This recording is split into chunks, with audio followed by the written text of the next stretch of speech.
ওনার তো দেশে ফেরার তো কোনো অসুবিধা নেই। উনি যে কোনো সময় ইচ্ছা, উনি বাংলাদেশের নাগরিক, যে কোনো সময় ইচ্ছা উনি দেশে ফিরবেন। তা আমি আপনাদের একটা অনুরোধ করবো যে আপনারা কোনো সময় খণ্ডিত রিপোর্ট দিবেন। কোন রিপোর্ট আমরা যেটা বলি এটা পুরাটা বলবো, পুরাটা না বললে এই খণ্ডিত রিপোর্ট দেওয়া হয়। এই খণ্ডিত রিপোর্টগুলি কিন্তু এই পার্শ্ববর্তী দেশ যারা আমাদের তারা কিন্তু তাদের সাহায্য করে। এরা ওই খণ্ডিত রিপোর্টের উপরে একটা মিথ্যা রিপোর্ট প্রচার করে। সেই জন্য আমি আপনাদের কাছে অনুরোধ করবো যে আপনারা কোনো খণ্ডিত রিপোর্ট দিবেন না, দিলে রিপোর্টটা সম্পূর্ণটা দিবেন। আগামীকালকে হচ্ছে প্রধান উপদেষ্টার সাথে তারেক রহমানের একটা বৈঠক রয়েছে। তো সেই বৈঠকের পর তারেক রহমানের দেশে ফেরাটা সহজ হবে কিনা আপনি কি মনে করছেন? এই ব্যাপারে ওনার তো দেশে ফেরার তো কোনো অসুবিধা নেই। উনি যে কোনো সময় ইচ্ছা, উনি বাংলাদেশের নাগরিক, যে কোনো সময় ইচ্ছা উনি দেশে ফিরবেন।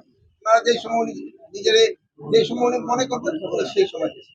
আমরা এই ব্যাপারে ফরেন মিনিস্ট্রিতে লিখছি, ফরেন মিনিস্ট্রি ফরেন অ্যাডভাইজারও আপনাদের বলছে, তারাও কিন্তু তাদের চিঠি দিচ্ছে যে আমাদের বাংলাদেশি নাগরিক যদি ওই অবদেশে থাকে আমরা অবশ্যই নিব, কিন্তু তারা একটা প্রপার চ্যানেলে আসতে হবে। নিয়ম হলো প্রপার চ্যানেলে। ওনারা করে নাকি এটা ফলো না করে এই জঙ্গলে রাস্তা দেখি জায়গায় না ওই সব জায়গায় গিয়ে করে, এটা একটা অমানবিক।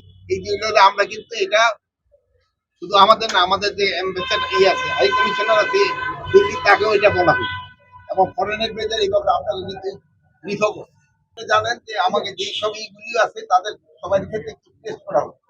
যেমন আমরা কিন্তু এখন এয়ারপোর্ট, তারপরে ল্যান্ড পোর্ট, এইগুলি ক্ষেত্রে কিন্তু একটু সচেতনতা বৃদ্ধি করার জন্য বলা হয়।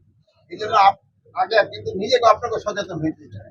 আপনারা তার সম্বন্ধে জিজ্ঞেস করতেছেন কিন্তু আপনারা কেউ নিজেরা মাছ করেননি, অন্যরা বলতেছেন, আপনারা নিজেরা করবেন, অন্যরা বলবেন।